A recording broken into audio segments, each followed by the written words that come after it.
Morning all of you. मैं हूँ CA Nisha Sharma और एक बार फिर हाजिर हूँ अकाउंटिंग की राह में आपकी अकाउंटिंग को इजी बनाने। होप करती हूँ सैटरडे और संडे की छुट्टी सबने एंजॉय की होगी और with refresh mind we are back to the accounting class. चलिए, आज की क्लास है हमारी थ्योरी पोर्शन। प्रैक्टिकल करना सबको बहुत पसंद है, लेकिन जहाँ पर थ्योरी की बात आ जाती है ना, वहाँ पर हम थोड़ा सा बोरिंग फील करना शुरू कर देते हैं। लेकिन आज हम अकाउंटिंग की इस थ्योरेटिकल क्लास को पढ़ेंगे इंटरेस्टिंग वे में, ताकि आप बहुत ही इजीली अपनी थ्योरी की क्लास को भी समझ पाएं और अपने अकाउंट्स में अपने मार्क्स भी सिक्योर कर पाएं। देखिए, आज की क्लास 2 पॉइंट ऑफ व्यू से इम्पोर्टेंट है। क्यों? क्योंकि एक तो थ्योरेटिकल है, तो आपके एग्जाम्स में ये आपके मार्क्स की कवरेज करती है, और दूसरा आज की क्लास में आप अगर बहुत अच्छे से ध्यान से कंसीडरेशन से क्लास को सुनते हैं तो आने वाला जो पूरा साल है जिसमें आपने अपने प्रैक्टिकल्स करने हैं, उसमें ये आपको बहुत ही हेल्पफुल रहने वाली है। ठीक है, तो चलिए आज स्टार्ट करते हैं क्लास, जो है हमारे अकाउंटिंग कंसेप्ट्स के बारे में। चैप्टर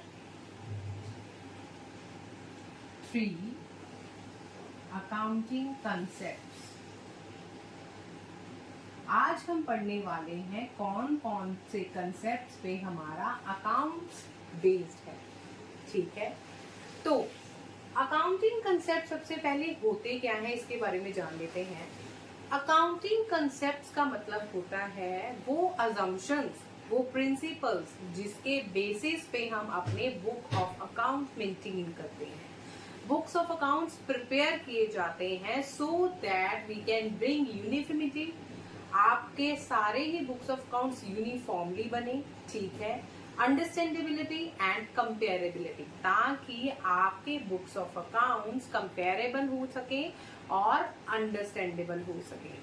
यही अकाउंटिंग कंसेप्ट्स जो है, प्रिंसिपल्स हैं, वो फॉलो किए जाते हैं ऑल ओवर इंडिया के बिजनेसेस में। चाहे आप रिलायंस जियो का बिजनेस ले लीजिए, रिलायंस पेट्रोलियम का बिजनेस ले लीजिए, इन्फोसिस का बिजनेस ले लीजिए, वर्लपूल का बिजनेस ले लीजिए, सैमसंग का बिजनेस ले लीजिए, रेडमी का बिजनेस ले लीजिए। कोई भी बिजनेस जो हम इंडिया में कर रहे हैं और जिसकी बुक्स ऑफ अकाउंट्स इंडिया में बन रही है, ये सारे अकाउंटिंग कंसेप्ट्स पे बुक्स ऑफ अकाउंट्स बेस्ड होती है, और आपका सिलेबस का मेजर पोर्शन भी ये अकाउंटिंग कंसेप्ट्स पे बेस्ड है। इसलिए लास्ट तक इस क्लास को बहुत अच्छे से और ध्यान से समझने की कोशिश कीजिएगा। चलिए, इसी के साथ हम आज की क्लास शुरू करते हैं। There are 3 concepts in accounting. So, first one is going concern concept. As it is very much clear from the name itself, going concern, इसमें ट्रांजैक्शंस और इवेंट्स रिकॉर्ड करते हैं। बुक्स ऑफ अकाउंट्स हम record करते हैं on the basis by assuming कि हमारा business will prevail, हमारा business will run for a long period of time, for a foreseeable future. हम इसमें अज्यूम करते हैं कि हमारे लेवल ऑफ ऑपरेशंस सिमिलर तरीके से विद एन इम्प्रूवमेंट आगे बढ़ेंगे। आने वाले टाइम में हमारा बिजनेस क्लोज्ड डाउन नहीं होगा। उसको गोइंग कंसर्न कंसेप्ट कहते हैं। ठीक हो गया, मतलब आपने जो अपनी बुक्स ऑफ अकाउंट्स मेंटेन करनी है उसमें ये अजम्पशन होती है कि बिजनेस जो है वो लंबे समय तक चलेगा। इन सिंपल लैंग्वेज अगर मैं आपको समझाऊं तो ठीक।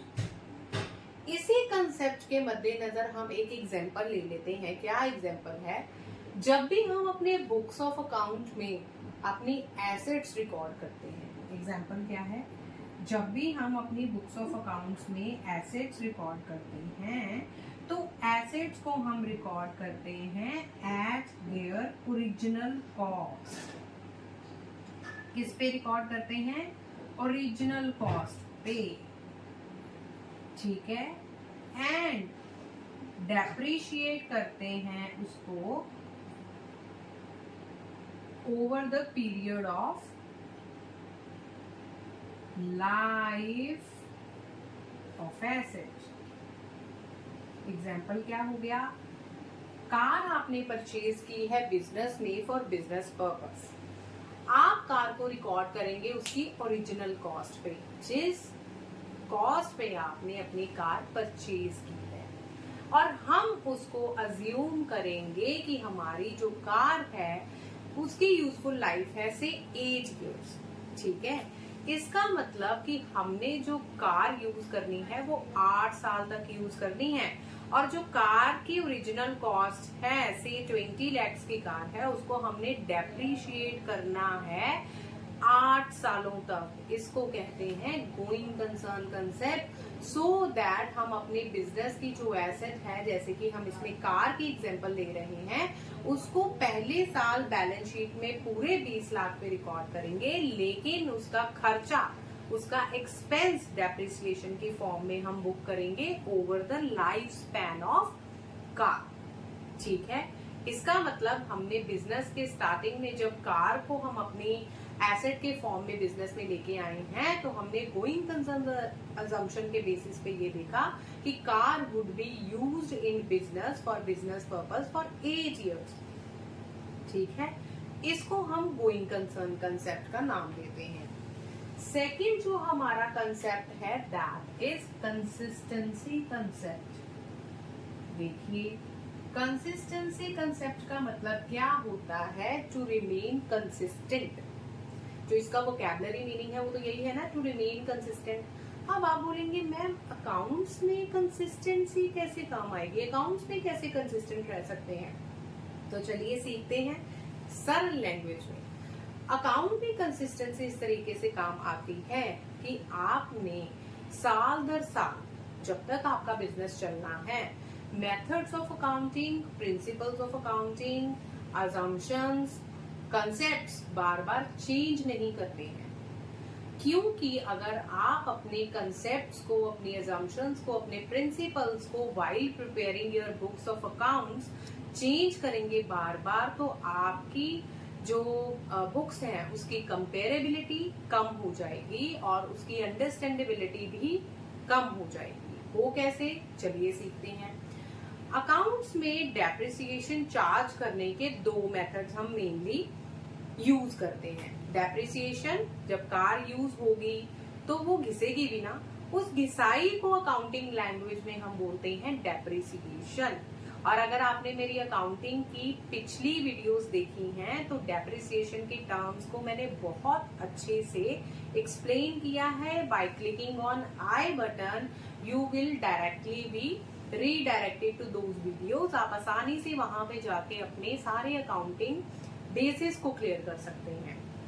सो coming to the point, depreciation को चार्ज करने के 2 मेथड्स हैं बुक्स में रिकॉर्ड करने के, original cost method and written down value method. अब एज पर कंसिस्टेंसी कंसेप्ट हमें ये कहता है कि आपने अगर first year of business original cost method adopt किया है to record the depreciation in your books of accounts, तो it will be advisable for you to continue with the original cost of method for the coming business cycle। आने वाले time में भी आपको original cost method पे ही stick to करना है। आप ये नहीं कि पहले साल आपने ओरिजिनल कॉस्ट मेथड लगाया, डेप्रिसिएशन चार्ज कर ली, दूसरे साल आपको लगा नहीं यार ओरिजिनल कॉस्ट मेथड नहीं लगाएंगे, रिटर्न डाउन वैल्यू मेथड लगा देते हैं। No, it is a big no as पर कंसिस्टेंसी कंसेप्ट। कंसिस्टेंसी कंसेप्ट का फायदा ये हो जाता है कि आपके 1 साल का जो बिजनेस का रिजल्ट है, प्रॉफिट एंड लॉस अकाउंट को हम कंपेयर कर सकते हैं अपने दूसरे साल के प्रॉफिट के साथ। ठीक है, क्योंकि हमने कंसेप्ट कंसिस्टेंट रखा है। इसको कहते हैं consistency concept. Methods should not be changed, methods should not be changed again and again,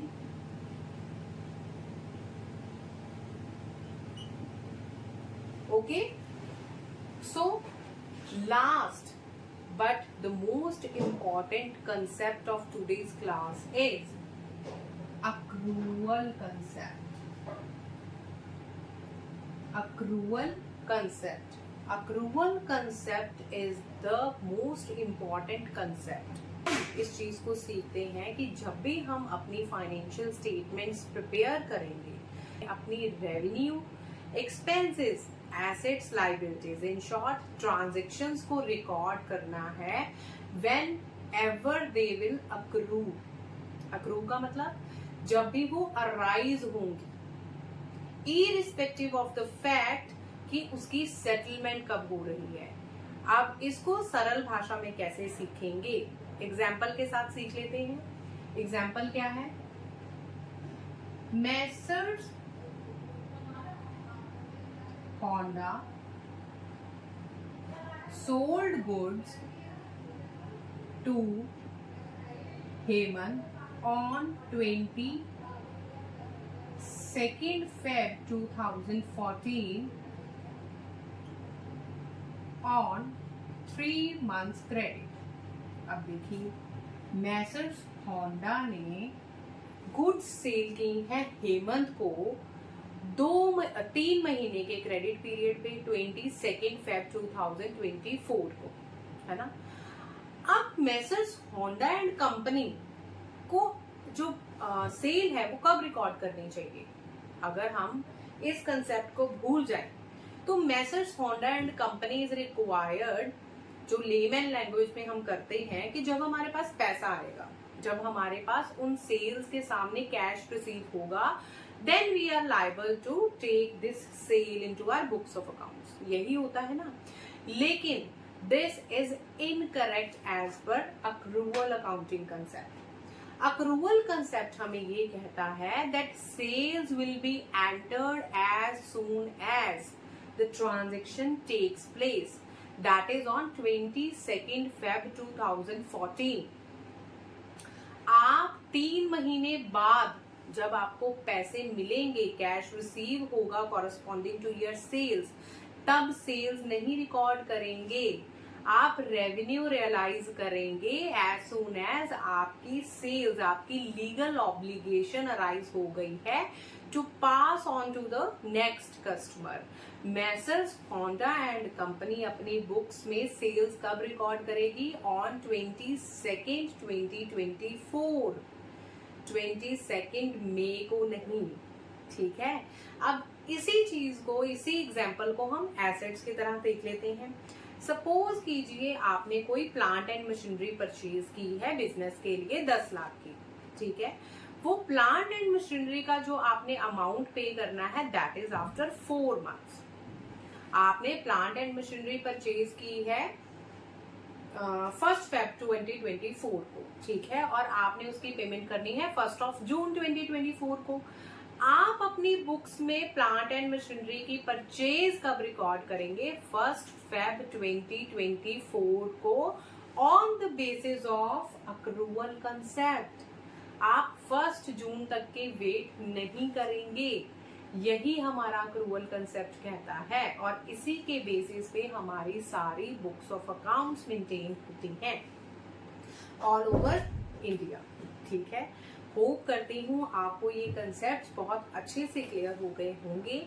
अब मैं नेक्स्ट क्लास में आपको मिलूंगी अपने प्रिंसिपल्स ऑफ अकाउंटिंग के साथ, जो कि हमारे अकाउंटिंग का बेस है, and majority of your practical portion जो आपके सिलेबस में कवर होता है वो बेस्ड है इन अकाउंटिंग प्रिंसिपल्स पे.